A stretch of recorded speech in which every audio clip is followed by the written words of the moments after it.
सभी दर्शकों को ऋषि पालदून का नमस्कार। दोस्तों, आज हम फिर पहुंचे हैं बहुत ही पवित्र धाम पे, गोविंद धाम पे, और हमारे साथ हैं गुरु रणदीप जी। ये आपको बताएंगे नया साल की ढंग से बिताना है और क्या क्या इसमें नए कार्य करने हैं। आइए गुरु रणदीप जी साहब, नमस्कार जी। नमस्कार। देहरादून की तरफ से आपका स्वागत है जी नए साल पे। सबको मेरी तरफ से नमस्कार। तो जी, आज आपसे प्रश्न नहीं करेंगे। जैसे भगवान कृष्ण ये बताते हैं कि मक्खन चुरा करता, आपके भीतर जो खजाना भरा है उसको चुराना चाहता हूँ मैं भी आज। तो जी, सबसे पहले बताइए, ये जो नया साल है ये किस ढंग से इंसान को व्यतीत करना चाहिए? इस मानव के जीवन के अंदर वैसे तो हर पल कुछ न कुछ बदलता रहता है। हाँ जी। शरीर के अंदर हर मानव को ये एहसास भी नहीं होता कि पल पल शरीर बदल रहा है, नहीं बदल रहा। उसके ऊपर किसी भी प्रकार की पकड़ नहीं हो पाती और निरंतर सब कुछ इस प्रकृति के अंदर, संसार के अंदर, ब्रह्मांड के अंदर सब चीज़ें परिवर्तनशील हैं। हाँ जी। तो उसी प्रकार से ये दिन भी परिवर्तनशील हैं। तो जो नया वर्ष है, हमें संकल्प लेना चाहिए कि हमें किसी न किसी बुराई को दूर करना है। हमारे अंदर जो कमियां भरी पड़ी हैं उनको निकाल करके एक, कम से कम ज़्यादा नहीं तो एक तो हमें कमी दूर करनी चाहिए। हमें ध्यान रखना चाहिए आध्यात्म के लिए भी, जीवन के लिए भी, परिवार के लिए भी, करियर के लिए भी, जॉब के लिए भी। और आने वाला जो समय चल रहा है इतनी स्पीड से चल रहा है कि आपके हाथ में जो ये मोबाइल डाल दिया गया है, हाँ जी, हमारे सब के अंदर जो चल रहा है, ये इतना समय हम इसके ऊपर व्यतीत करते हैं। अगर एवरेज निकाली जाए तो हर मोबाइल के ऊपर प्रत्येक जिसके भी हाथ में 5-7 घंटे तो इसके ऊपर लगाता रहता है। कई साथियों का कहना है जी, बुराई हम छोड़ना चाहते हैं लेकिन छूटती नहीं। इसका कोई उपाय बताओ जी, कैसे छूटेगी बुराई? बुराइयाँ मजबूत संकल्प शक्ति के साथ छूटेंगी। ये नहीं कि कोई शराब पी रहे हैं 4 व्यक्ति और बैठे P low P low P low P low और हम लगे उसके साथ पीने। तो ये बुराई छोड़ने के लिए मजबूत संकल्प नहीं हुआ ना। मजबूत संकल्प वो है कि वो कहें पियो पियो और हम उनके बीच बैठ करके उनकी भी शराब छुड़वा दें। कोई भी शराब क्या, कोई भी किसी भी प्रकार की आदत हो, ये शरीर आदी हो जाता है। हम इस रूटीन को तोड़ देंगे तो सिस्टम फिर नया तैयार हो जाएगा। शरीर अपने हिसाब से, अपने प्रत्येक मन और बुद्धि ये अपने अनुसार से इस शरीर को तैयार कर लेंगे। फिर ना कोई परेशानी होगी, ना कोई झंझट होगा और सीधा सा जीवन सरल, बिल्कुल सरल हो जाएगा। ना सोचना पड़ेगा, ना विचार होगा, कोई बुराई नहीं होगी। तो सही, अच्छा जीवन व्यतीत करने के लिए बुराइयों का हमें त्याग करना पड़ेगा। बिल्कुल। और त्याग ही जीवन है। बिल्कुल बिल्कुल। अगर हम किसी वस्तु का, जब तक हम, कोई भी वस्तु हो, हाँ जी, किसी भी जब आप पैसे कोई लीजिए, हाँ जी, अगर आपको किसी प्रकार की सुविधाएं चाहिए, हाँ जी, कि आपको जैसे सोने के लिए बेड चाहिए, हाँ, चारपाई चाहिए, पंखा चलाने के लिए बिजली चाहिए, तो जब तक हम पैसे का त्याग नहीं करेंगे तो ये छोटी छोटी चीजें भी हमें नहीं मिलेंगी। क्योंकि अगर हम इनको इकट्ठा करते रहो, अगर हम कुछ इनका यूज ही नहीं करेंगे, इस्तेमाल ही नहीं करेंगे, सही इस्तेमाल ही नहीं करेंगे, तो हमें किस प्रकार से ये। तो जी, ये तो आपने बताया जी त्यागने की। इससे हटकर थोड़ा एक दूसरा प्रश्न करूँगा जी। भगवान कृष्ण के कुछ लोगों का कहना है कि 16,000 रानी थी।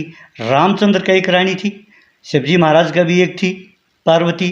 तो जी, कृष्ण जी की 16,000 रानी थी कि नहीं थी? वाक्य में ये और बताइए, हमारे श्रद्धालु पूछते हैं हमारे से। देखो, ये बहुत रहस्य की बातें होती हैं। हाँ जी। ऐसा होता है, मैं भी कई बार बोल देता हूँ कि उनके 16,108 रानियाँ हों, उससे भी ज़्यादा हो सकती हैं।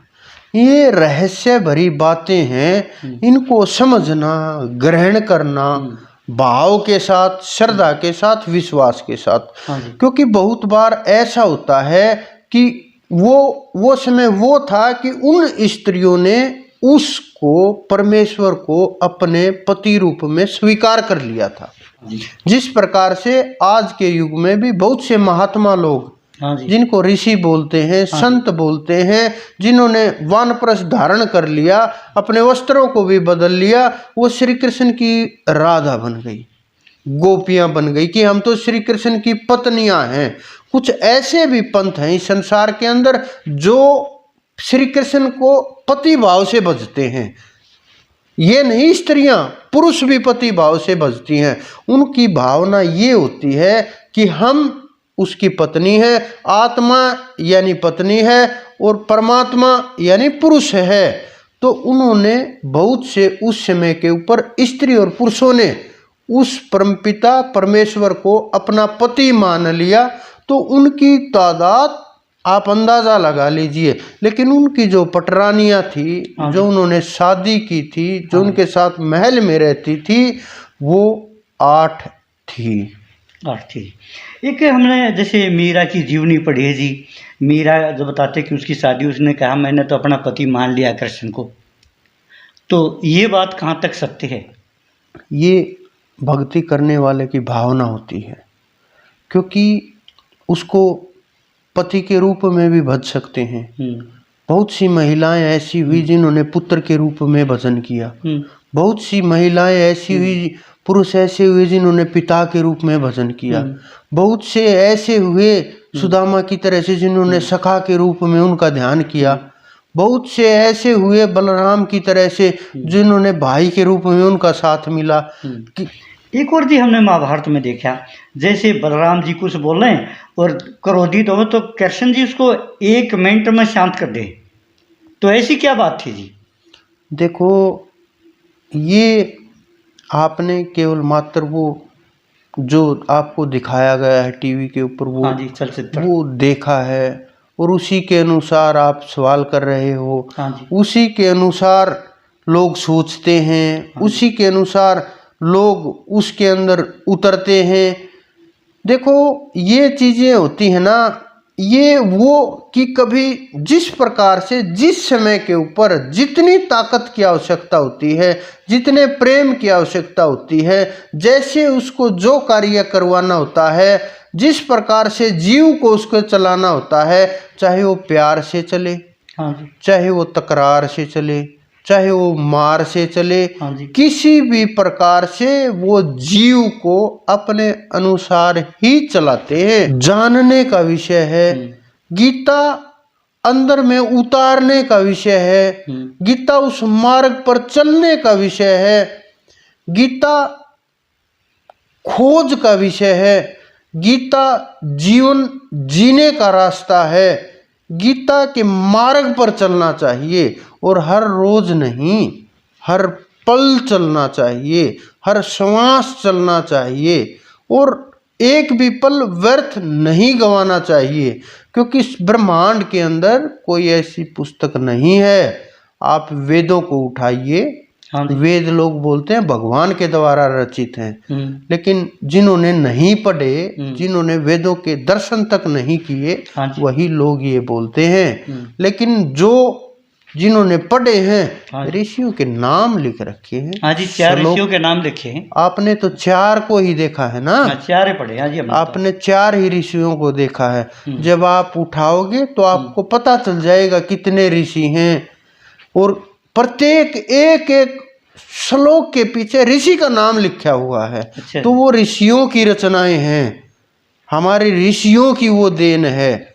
लेकिन जो ये गीता जी है, ये समय उसके मुखारविंद से पहली बार ही हुआ है इस पृथ्वी के ऊपर, जो मानव के लिए दिशा दिखाने के लिए, रास्ते पर चलाने के लिए कोई संदेश आया हो और कोई संदेश इतनी ऊंचाई से आया हो कि और बड़ा सरल हो, प्रत्येक जीव जिसको समझ सके और आसानी से ग्रहण कर सके और अपने जीवन का कल्याण कर सके।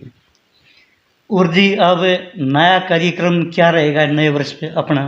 नए कार्यक्रम तो धाम के ऊपर चलते रहते हैं, और नहीं, फिर भी कोई सत्संग हमारा कार्यक्रम पूर्णिमा को है और 6 तारीख को पूर्णिमा के ऊपर हमारा प्रोग्राम है। हाँ जी। सत्संग का प्रोग्राम होता किस है टाइम से किस टाइम तक और रहेगा ये? वहाँ उस समय के ऊपर बहुत लोग, क्योंकि वहाँ उस समय के ऊपर चंद्रमा के और कई बहुत कारण होते हैं और यज्ञ किया जाता है। एनर्जी का जो खेल होता है, हाँ जी, जो शक्ति का खेल होता है, जो प्रभाव होता है, जो जानने वाले हैं परमात्मा के, या फिर जो साधु, जो साधक हैं, जो साधना में हैं, या जो खोज में लगे हुए हैं, जिन्हें रास्ता नहीं मालूम, उस विषय के ऊपर आप सब जानते हैं 2 बजे शुरू हो जाता है। वैसे तो सुबह भंडारा शुरू हो जाता है, यज्ञ का कार्यक्रम होता है। हाँ जी। और यज्ञ का भी अभी मूर्तियों के साथ साथ आपने देखा भी होगा हाँ जी, हाँ जी। कि हजारों मूर्तियां हैं और वो आ रही हैं हर रोज। हाँ जी। उनके ऊपर भी हमने बड़ा कार्यक्रम चला रखा है और हरियाणा से तो हम लगभग 4-6 महीने में पूरे हरियाणा से हम इन मूर्तियों को हमारी टीमें उठा लेंगी। तो जी आखिरी बात रहेगी, नए साल पे क्या संदेश दोगे हमारे श्रद्धालुओं को? हमारे श्रद्धालु, आप सुमरण के ऊपर ध्यान दीजिए, जीवन के ऊपर ध्यान दीजिए। जब आपके अंदर वो पॉजिटिव एनर्जी होगी, यानी सकारात्मक ऊर्जा, यानी सात्विकता, यानी पवित्रता, कि अपने अंदर नेगेटिविटी ना पैदा होने दें और सकारात्मक सोच बनाएं और इस सोच को मजबूत कीजिए ध्यान के साथ, एकाग्रता के साथ, और प्रेम को बढ़ाइए, क्योंकि जितना प्रेम मजबूत होगा उतने ही आप मजबूत होते चले जाएंगे। ये थे हमारे साथ गुरु रणजीत जी। बने रहिए टोरादून के साथ और नई नई जानकारी हम इस पवित्र धाम की आपको देते रहेंगे। जय हिंद, वंदे मातरम, नमस्कार, प्रणाम। गोविंद धाम की कोई भी अगर सूचना लेना चाहो तो आप इन नंबरों पर संपर्क कर सकते हैं।